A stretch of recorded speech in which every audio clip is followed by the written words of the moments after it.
basically they've got, what they say is they're using the storage in buckets. Okay, and what they do is they've got a flat namespace that I'll come back to in a little bit. But if you look at any of the tools, essentially it gives you disk storage that lives in the cloud. You don't have to worry too much about what's happening in the background. It's becoming really popular.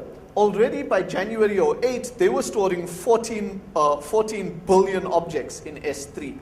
Yet all of this is stored in a flat namespace. Okay, I'll tell you why I keep going to this, because you're going to see how it's going to hurt them shortly. But basically, if you go onto S3 and you create McCulver images, everything after that that sits under that belongs to you. And there's no limitation on, or there's very few limitations on what you choose as your S3 name. Okay, SQS, it's a normal, like, abstract data type. You've got a queue object that sits in the cloud, allows you to pop stuff and push stuff off it. Works just like a normal queue does, except Amazon hosts it for you. Okay, so when we were looking at what to do, I wanted to find out what coolness we could get from Amazon. The simple thing to do is to do what Marco did. Let's see if we can steal computing resources from Amazon. Okay, and the easy answer is yes, we can. Okay, so if you look at how Amazon Web Services works, you go to a web page and you say, which of these boxes shall I boot? You click on a box and you boot it. Okay, what's interesting is if you look at the number down here, okay, there's nearly 2,800 images. Okay, Amazon only built 47 of them. The rest have been user contributed. Okay, so typically when someone goes to Amazon and they boot one of those machines, chances are they're probably booting a machine that was built by Joe Public. Okay, they've got no way of knowing what's on those machines. So we wanted some way to scan them, but of course, Amazon won't let you scan in their cloud. Okay, so it's almost like we've taken a step back. We weren't quite getting things right with Qualys and scanners like that, trying to scan our network, and now we're building networks where we're not allowed to scan them to begin with. Okay, so it's not great for us. So what we did really quickly was built a really ghetto scanner, where what our scanner does is it goes onto the internet, goes to Amazon, and gets a list of all possible machine images. Okay, Amazon then limits you to 20 machines, so we fire up 10 instances. Each of these instances then fetches from the SQS queue and says, give me another image. We then fire up that image and scan it. Okay, and for scanning here, we did really simple stuff, so we Nessus scanned it, and we did some file system checks that we were interested in. Okay, we then take those results, populate it into an S3 bucket, and read those results off. Okay, what's interesting is, just from that initial scan, you find at least 1,200 high, 700 just about critical vulnerabilities on those boxes that are now living inside of Amazon's cloud. What's more interesting than that for us is this screen, which you probably can't read at all. Okay, so what we're doing here is we're going into every image that we fire up, and we're looking on the file system for interesting files. Okay, where we define interesting as people's bash history, people's private keys, people's Amazon keys, and what you get is all these pages and pages of private information that's still left on those Amazon images. Okay, all of these are the Amazon keys that Amazon used to identify you. So clearly what's happened is people have created images, but not taken their private credentials off those images before sharing them with everyone. Okay, so you could just go onto Amazon, fire up these images, look for private information, become someone else, and then use their computing time. Okay, while we were stealing, we figured there must be a better way than just robbing Amazon's customers, like the last attack did, and instead we said, let's see if we can rob Amazon directly. Okay, which takes us to really simple license stealing. Okay, so Amazon also give you Win2K3 images. Okay, if we fire one up and then use the very elite Magic Jelly Bean tool, okay, basically what Magic Jelly Bean does is tells you what your running registration information is. So we go there and we extract the license key from one of Amazon's Win2K3 images. Okay, we then take this license key back home, put it on our server, and it happily works. that server also happily still Windows updates, so it passes Microsoft's genuine advantage. Okay, so essentially anytime we need a Win2K3 license now, we fire up an EC2 image, steal the license from there, and SensePost can now run Win2K3 servers. Okay, but the question is, do we have to stop there? And in truth, we don't. Amazon also have some system called Amazon DevPay, which means you fire up an Amazon image, and every time someone wants to use your image, they'll pay money to you. Okay, so you can see it's really cool. If I've got some technology that I want to share, I build an image, I register it with DevPay. Whenever you fire it up, you'll pay me money. Okay, the money funnels through Amazon, but essentially that's what the model is. Okay, so what we were interested in was to see if we could attack this so that we could steal resources or use resources without paying for them. Okay, and if we look at this video really quickly, okay, so that's the normal Amazon DevPay process. Nick's gone, created an AMI, registered it with DevPay. Okay, what you see up here is the product code. Okay, so anytime I use this product, the product code is now associated with it, which means I have to pay Nick. Okay, so if I try to boot this image, okay, using AWS, and what I'm going to do here is try to boot it on the command line. Okay, the machine is now running. What you should see down here is that there's a product code associated with my running image, which means that as long as this image runs, Nick's going to get paid for it. Okay, so obviously what I want to do as an attacker is somehow remove that product code. And so what I do is I rebundle this image. Okay, so I take Nick's image, which I have to pay for, I rebundle it, and I upload it to the cloud again. Okay, and for demonstration purposes here, I'm uploading it twice so that we can experiment. Okay, and the first time that I upload it, I'm basically going to call it copy 1, the second time copy 2, just because I'm not that imaginative. Okay, and then what I do is I take this image and I edit the manifest file. Okay, so there's a manifest file that goes along with this image that says this is what the image comprises of. And what you'll notice in this manifest file is that it carries around its ancestor ID. Okay, so all we do is we go in, we remove its ancestor ID so that it's got no ancestor, we re-upload that to Amazon, and then we try to run it.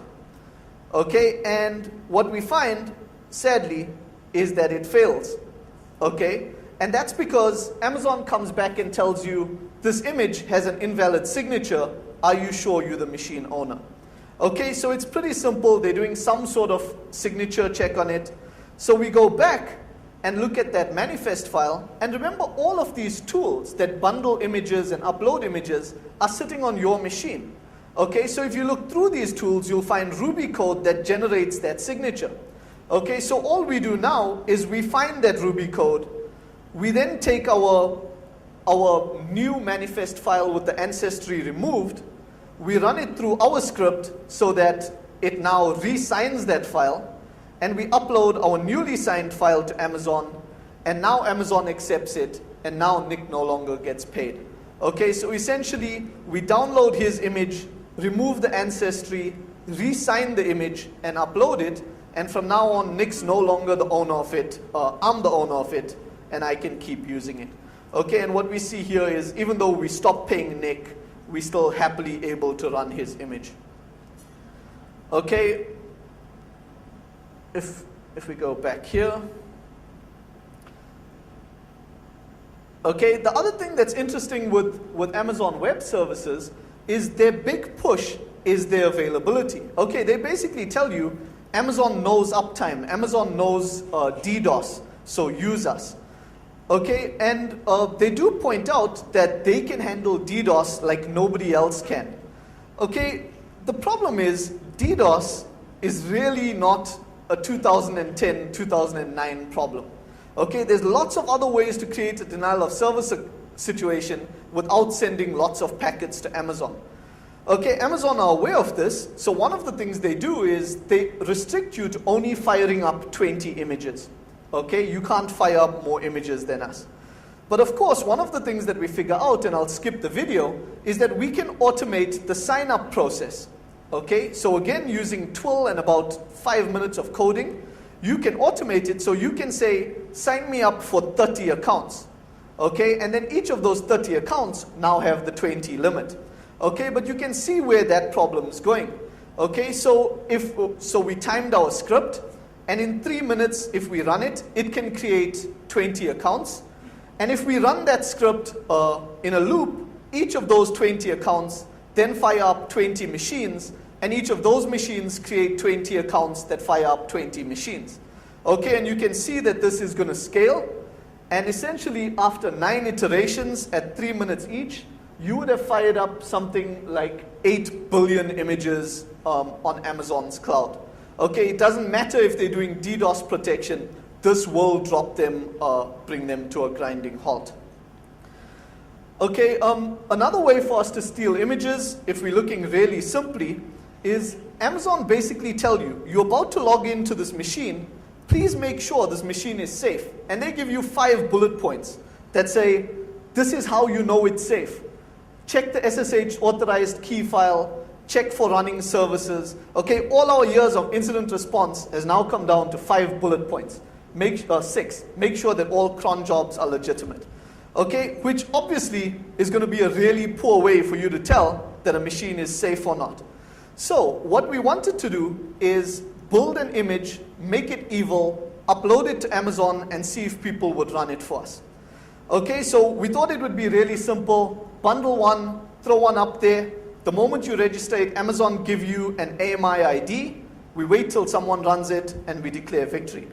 Okay, alas, the problem that we have is that this image sits literally nowhere. So we create this image, we upload it. Okay, that's just the process of uploading it. We wait, and what we find is that the image never gets run. Okay, it's not just because we're from South Africa. On the internet, nobody can tell this. Okay, but what happens is once we create this image,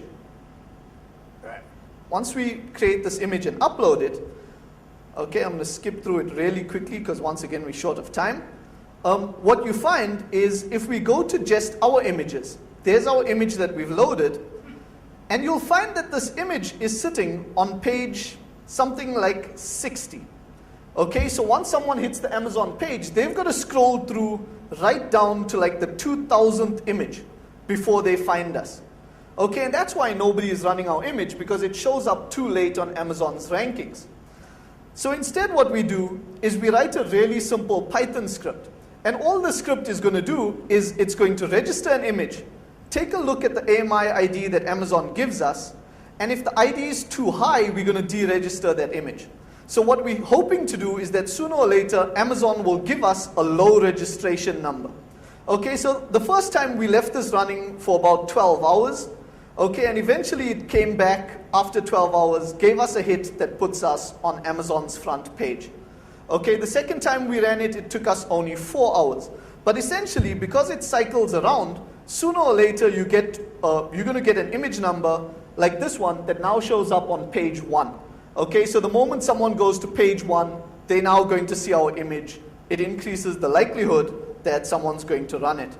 Okay, but, so, while it transforms. Okay, so keep in mind what we've done is we've put up an evil image. We've now promoted that image so that it's on their first page. Okay, but there's more. Okay, you'll remember I told you that part of the problem was that S3 was using a flat namespace. Okay, so we can also name that image anything we want. Okay, so for the first thing that we do, and it's pretty much like the DNS name grab that happened, is we try to name our image Fedora. Okay, turns out Fedora is taken. We try a bunch of names until we figure out we can actually use hyphens and underscores. Okay, so we name our image Fedora underscore core underscore 11. It happily creates it on S3. We then run the promotion script that keeps registering and deregistering this image. And what we end up with is on page 1, it's probably the 11th box, Fedora underscore 11. Okay, so now the first Fedora image that anyone finds if they hit Amazon store is our image. Okay, that only has to run for a few minutes before that box starts getting booted. In our case, we just have the box call home to us and say,